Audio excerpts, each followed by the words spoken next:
Class 6 की NCERT का page 132 का क्वेश्चन नंबर 6। देखिए क्वेश्चन नंबर 6 में हमें दे रखा है कि एक रेक्टेंगुलर फील्ड है जिसकी लेंथ ये है और ब्रेथ ये है और हमें इसे फेंस करना है 3 राउंड्स। तो टोटल लेंथ कितनी चाहिए होगी। अब क्योंकि जो फेंसिंग होती है जैसे कि इस फिगर में दिखा रखी है ये चारों तरफ होती है, यानी कि सिर्फ बाउंड्री पे होती है। फेंसिंग हम कभी भी इस पूरे हिस्से के अंदर नहीं करते जो अंदर का हिस्सा है। फेंसिंग हम करते हैं सिर्फ यहाँ पे, यानी कि बाउंड्री लाइन में। तो जिस भी चीज़ पे आप किसी भी फिगर की सिर्फ बाउंड्री पे चल रहे हों उस फिगर के अंदर हमें पेरीमीटर कैलकुलेट करना होता है। तो अब इस क्वेश्चन में हमें ये समझ में आ गया कि हमें पेरीमीटर कैलकुलेट करना है। अब हम पेरीमीटर ऑफ किसका फॉर्मूला लिखेंगे, रेक्टेंगल का, क्योंकि यहाँ पे हमें शेप गिवन है रेक्टेंगुलर।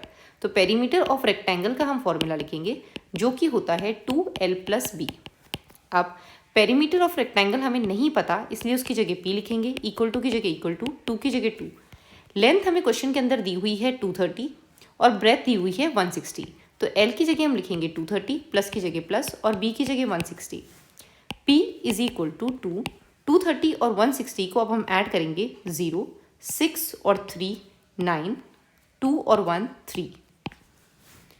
अब पेरीमीटर, और अब हमको यहाँ पर p की जगह p, इक्वल टू की जगह इक्वल टू 2 को और इसको मल्टीप्लाई करना है। तो पहले ही हम 0 को एज इट इज लिख देंगे। 2 9 ज़ा 18, 8 और 1, 2 3 ज़ा 6 और 1 7, यानी कि 780। तो जो पेरीमीटर की वैल्यू है वो आ गई 780।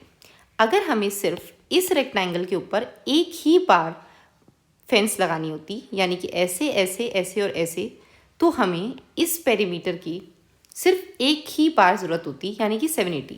पर हमें यही काम,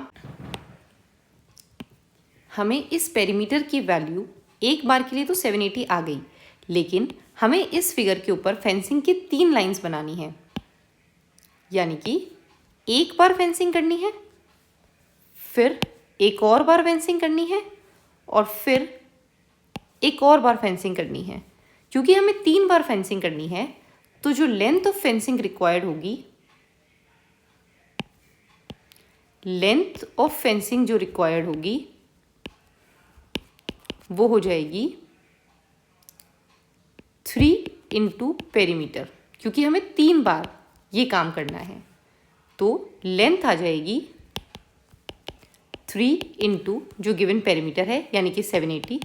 इसको मल्टीप्लाई करने के लिए वापस से हम 0 को एज इट इज़ लिख लेंगे। अब बचे ये नंबर्स, 3 8 ज़ा 24, 4 और 2, 3 7 ज़ा 21 और 2 22 23, यानी कि हमारा आंसर आ जाएगा 2340। अगर आपको कोई भी और क्वेश्चन में डाउट हो तो आप कमेंट सेक्शन में पूछ सकते हैं।